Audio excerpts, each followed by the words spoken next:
दोस्तों सामने नरमा की 5 वैरायटियां हैं, बीटी कॉटन की 5 वैरायटियां हैं जो मेरे को टॉप 5 लगी और जिनकी मैंने खुद अपने खेत में बिजाई कर रखी है। अपने यहाँ पर ट्रायल एरिया में तो इनका ट्रायल मैंने लगाया है। ये देखिए अच्छी प्रकार से उग चुकी हैं। यहाँ पर मैंने 22 वैरायटियाँ बीटी कॉटन की लगाई हैं और 7 वैरायटियाँ देसी कपास की लगाई हैं। कुल मिलाकर 29-30 वैरायटियाँ लगाई हैं देसी कपास की और नरमा की मिलाकर। इसके अलावा उससे उस साइड में मूँग की 4 वैरायटियाँ और ज्वार की टॉप 4 वैरायटियाँ लगाई हैं। तो वो ट्रायल का पूरे सीजन आपको रिजल्ट और अपडेट मिलती रहेंगी। तो इस वीडियो में हम 5 वैरायटियों की बात करेंगे कि कौन सी वैरायटी हल्की मिट्टी में लगा सकते हैं इनमें से और कौन सी वैरायटी भारी मिट्टी में लगा सकते हैं। तो थोड़ी सी डिटेल में इनके बारे में हम जानकारी लेंगे। सबसे पहले आपको बता देता हूँ कि इनमें से 4 वैरायटियाँ मैंने अपने यहाँ पर बिजाई करी है भाई 3 एकड़ में, और इनमें से कुछ वैरायटियाँ नई हैं, कुछ वैरायटियाँ इनमें से पुरानी हैं। इनमें से कुछ वैरायटियाँ नई हैं और कुछ वैरायटियाँ इनमें से पुरानी हैं, तो उनके बारे में आपको जानकारी देते हैं। सबसे पहले मैंने यहाँ पर लिया भाई टाटा की दहाड़। ये वैरायटी नई वैरायटी आई है टाटा धान्या की, जो पहले दिग्गज आती थी, तो ये दिग्गज के बाद में आई है भाई, नई वैरायटी है दहाड़। तो ये वैरायटी मीडियम टाइप की ज़मीनों में बहुत कामयाब रहेगी। कम समय की वैरायटी है क्योंकि लास्ट में गुलाबी सुंडी आती है, तो कंपनियों का फोकस यही है कि भाई कम से कम टाइम की वैरायटियाँ बनाई जाएं और वही बिकेंगी, वही चल सकती है। किसान गुलाबी सुंडी से बहुत ज़्यादा परेशान है। बीटी कॉटन में ऐसी BG2 के अंदर, ये देखिए ये BG2 है, ये भी BG2 है, ये भी BG2 है, ये भी BG2 है और ये वाला भी BG2 है। तो फिलहाल इनमें BG2 टेक्नोलॉजी है सभी वैरायटियों के अंदर। कोई भी वैरायटी बीटी कॉटन की आज तक मेरे हिसाब से ऐसी है नहीं, ना मैंने सुनी ना मैंने देखी, जो गुलाबी सुंडी को पूरी तरह से रोक सके। ऐसी कोई वैरायटी नहीं है फिलहाल मार्केट में। लेकिन इन वैरायटियों में डिफरेंस है किस चीज़ का? शॉर्ट ड्यूरेशन की जो वैरायटी है, जो वैरायटी कम समय में तैयार हो जाए, कम समय में जिसके ऊपर टिंडे आ जाएं और कम समय में उसके ऊपर जल्दी से जल्दी टिंडे खिल जाएं, तो वो वैरायटियाँ कामयाब हो सकती हैं भाई। गुलाबी सुंडी से हमारे को कुछ हद तक बचा सकती है, 100% नहीं बचा सकती। कोई भी वैरायटी इनके अलावा चाहे कोई भी वैरायटी हो नहीं बचा सकती, ना ये बचा सकती। लेकिन जो वैरायटी कम टाइम में तैयार हो गई वो वैरायटी काफ़ी हद तक गुलाबी सुंडी से बचा जाएगी, क्योंकि गुलाबी सुंडी आने से पहले जितनी आपकी चुगाई हो जाएगी, पिकिंग हो जाएगी नरमा की, एक चुगाई में मान लीजिए कम टाइम की वैरायटी है तो 60-70% तक चुगाई हो जाएगी। उसके बाद में गुलाबी सुंडी आए, बेमौसम बारिश आए तो ज़्यादा नुकसान नहीं होगा। इसलिए कम टाइम की वैरायटियों के ऊपर फोकस है कंपनियों का। आपको भी कम समय की वैरायटी लगानी चाहिए। उनमें से यहाँ पर कुछ वैरायटियाँ हैं कम टाइम की, जैसे कि टाटा की दहाड़ है, माइको की तेजा है, निजुडू की प्रताप, इसमें राशि की 846 है, ये मीडियम ड्यूरेशन की वैरायटी है। यहाँ पर कावेरी की 307 है, ये भी मीडियम ड्यूरेशन की वैरायटी है जहाँ तक मुझे पता है। और जो वैरायटियाँ स्टार्टिंग में 2 वैरायटियाँ हैं टाटा की दहाड़ और माइको की तेजा प्लस, ये दोनों वैरायटियाँ मेरे हिसाब से आज तक की भाई सबसे कम समय की वैरायटियाँ हैं।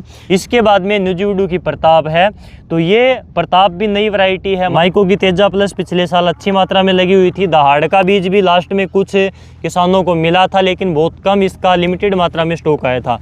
तो ये नई वैरायटियाँ हम मानकर चल सकते हैं। स्टार्टिंग की दहाड़, तेजा प्लस और प्रताप तीनों नई वैरायटियों में आती हैं। और यहाँ पर राशि की 846 और कावेरी की 307 ये लगभग 2-3 साल से चल रही है, और कावेरी की 307 ये तो पुरानी वैरायटी है भाई। और अब की बार इस वैरायटी की कुछ डिमांड भी है। और ये 5 वैरायटियाँ हैं, किस प्रकार की मिट्टी में कामयाब है वो आपको बता देता हूँ। टाटा की दहाड़ हल्की से मीडियम मिट्टी में मेरे हिसाब से बहुत बढ़िया वैरायटी रहेगी। माइको की तेजा प्लस मीडियम से भारी टाइप की जो ज़मीन है वहाँ पर ये वैरायटी कामयाब रहेगी। हल्की मिट्टी में भी ये वैरायटी अच्छा रिजल्ट निकाल रही है। पीछे राजस्थान के हनुमानगढ़ एरिया में, नौर भादरा क्षेत्र में अच्छी खासी संख्या में लगी हुई थी किसानों के, तो वहाँ पर अच्छा रिस्पॉन्स दिया इस वैरायटी ने। यानी कि इसको अगर हल्की मिट्टी में भी लगाएंगे तो भी इसका रिजल्ट मिल सकता है। ये रफ एंड टफ वैरायटी है तेजा प्लस माइको की। अगली वैरायटी है भाई निजुडू सीड की प्रताप। प्रताप हल्की मिट्टी से लेकर मीडियम टाइप की ज़मीन में बहुत कारगर है भाई। हल्की मिट्टी में इस वैरायटी का बहुत बढ़िया रिजल्ट बता रहे हैं। नई वैरायटी है, आपको ट्राई करनी चाहिए 1-2 पैकेट इसके। दूसरी ये तो हमने देखी हल्की से मीडियम टाइप की जहाँ पर ज़मीन है उन किसानों के लिए स्टार्टिंग की 3 वैरायटियाँ सबसे जल्दी तैयार होने वाली। उसके बाद में मीडियम ड्यूरेशन की वैरायटियाँ हैं जहाँ पर भारी ज़मीनें हैं, धान वाला क्षेत्र है, गेहूं वाला क्षेत्र है, नरमा कपास जहाँ पर किसान भाई लगाते हैं, तो उस एरिया के लिए 2 वैरायटियाँ यहाँ पर मैंने ली हैं। राशि की 846 जहाँ पर तगड़ी ज़मीनें हैं, भारी मिट्टी है, धान वाला एरिया है, वहाँ पर ये वैरायटी 846 बहुत बढ़िया पैदावार दे सकती है। इस वैरायटी का मेरे हिसाब से सबसे मोटा टिंडा है भाई, राशि के 846 का मोटा टिंडा होता है और मोटा इसका बिनोला होता है, अच्छा वजन बैठता है। पौधे का फैलाव बहुत तगड़ा होता है, 846 का मजबूत पौधा होता है फैलाव वाला। तो ये वैरायटी जहाँ पर आपकी भारी ज़मीनें हैं, मीडियम से अपर ज़मीनें हैं, जहाँ पर अच्छी खासी ज़मीनें हैं, वहाँ पर 846 लगा कर देखिए, अच्छा रिस्पॉन्स मिलेगा, बहुत बढ़िया वैरायटी है। अगली वैरायटी है कावेरी की 307। ये वैरायटी मीडियम टाइप की ज़मीनों में आप लगा सकते हो, भारी ज़मीन में भी आप लगा सकते हो। तो ये वैरायटी भी कुल मिलाकर भाई ठीक ठाक है। तो ये 5 वैरायटियाँ हैं जो अभी तक की मेरे हिसाब से अच्छी डिमांड में है। और जहाँ तक मैंने किसानों से बातचीत करी है, पूरे एरिया में घूमकर देखा है, जहाँ तक किसानों से बातचीत हुई है, किसानों का फीडबैक मिला है, आपके कमेंट आए हैं, मैंने बार बार पोस्ट डाली है कि कौन सी वैरायटी अब की बार बढ़िया रह सकती है, ये वैरायटी कैसी है, ये कैसी है, इनके अलग अलग पोस्ट डालकर भी देखे, आपके कमेंट आए, जो आपका फीडबैक आया उसी आधार पर मैंने ये वैरायटियाँ, या फिर पिछले साल कहीं देखी तो उस हिसाब से ये वैरायटियाँ मैंने आपको सजेस्ट करी हैं। ये मेरे हिसाब से टॉप 5 वैरायटियाँ हैं और इनमें से मैंने टाटा की दहाड़ भी लगाई है, माइको की तेजा भी लगाई है, निजुडू की प्रताप भी लगाई है और कावेरी की 307 भी टेस्टिंग के लिए थोड़ी जगह पर अपने खेत में भाई लगाई है। तो ये वैरायटियाँ मैंने खुद भी लगाई हैं और इसलिए मैं आपको भी बता रहा हूँ कि भाई ये वैरायटियाँ बढ़िया हो सकती हैं, बढ़िया मुझे लगी तभी मैंने खुद लगाई हैं और आपको ही बता रहा हूँ। तो ये है बिट्टी की। इसके अलावा एक नॉन बिट्टी है अपने पास में, ये देखिए अनमोल रतन 8108, पत्ता अमरोड़ रोग के प्रति सहनशील है।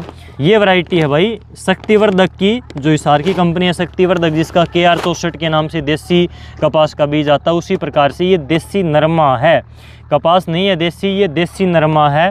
बिल्कुल इन बिट्टी कॉटन की तरह ही, नरमा की तरह ही ये पौधा रहेगा इसका और इसी प्रकार के टिंडे लगेंगे और इसी प्रकार की इसकी रूई खिलेगी। तो ये बिल्कुल बिट्टी की तरह मिलता जुलता नरमा है। लगभग 3-4 साल पहले मैंने इसकी एक वीडियो भी बनाई थी, अगर आप देखना चाहो तो डियर किसान पर मिल जाएगी, तो वो भी आप देख लेना। तो ये नॉन बिट्टी कह सकते हो, देसी नरमा कह सकते हो, ये बिट्टी वाले नरमा है। और इनमें से कौन सी वैरायटी आपने लगाकर देखी है तो उसका कैसा रिस्पॉन्स मिला कमेंट में ज़रूर बताना। अगर इन 5 के अलावा कोई और वैरायटी आपको लगता है कि बढ़िया पैदावार दे सकती है तो उसका नाम भाई आपको ज़रूर बताना है।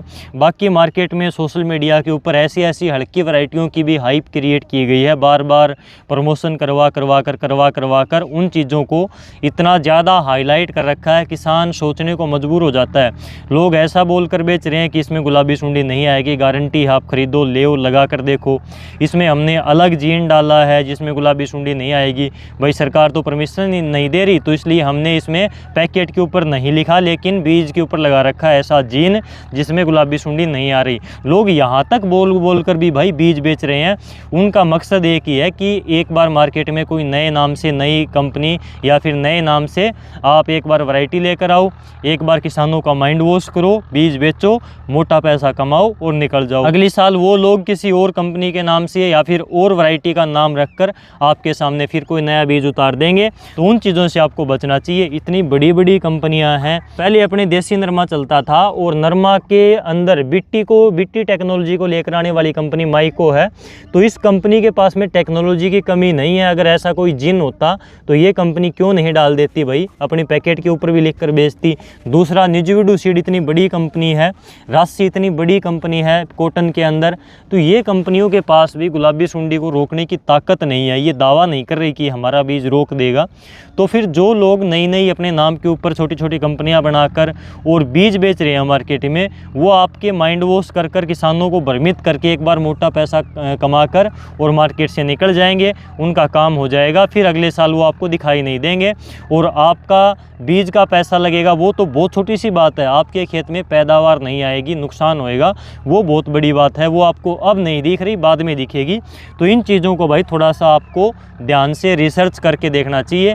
खासकर जो ब्रांडेड प्रोडक्ट होते हैं बड़ी बड़ी कंपनियों के, उनका कोई नया बीज आता है, नई वैरायटी आती है, तो उसका आपको ट्रायल लगाकर ज़रूर देखना चाहिए। उसमें हो सकता है कुछ नई चीज़ें हों और कुछ आपको बढ़िया रिजल्ट मिले। जो लोकल कंपनी आती हैं छोटी छोटी बिल्कुल, जिनका पहले हमने नाम ही नहीं सुना, तो उनके ऊपर भरोसा करने से पहले आपको थोड़ा सा इधर उधर चीज़ों को रिसर्च करना चाहिए, एनालाइज करना चाहिए और उसके बाद में ही कुछ सोच विचार करके थोड़ा बहुत बीज आपको लेना चाहिए।